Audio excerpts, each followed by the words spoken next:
Masayang magandang araw kapamilya, it's your lucky day, magbabalik nga ba?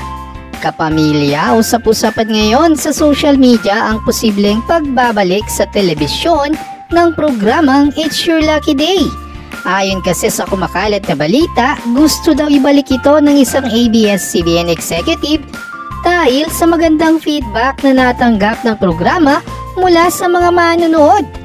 Ayon pa sa balita, maaaring isa daw ito sa pasabog na upcoming shows ng ABS-CBN next year 2024 at posible daw na ilagay ang It's Your Lucky Day sa time slot bago ang TV Patrol.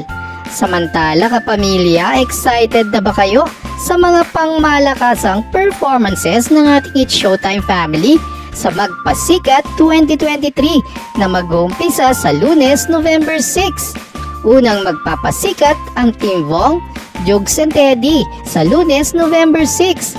Sunod naman ang Team Karil, Ami, Lassie and MC sa Martes.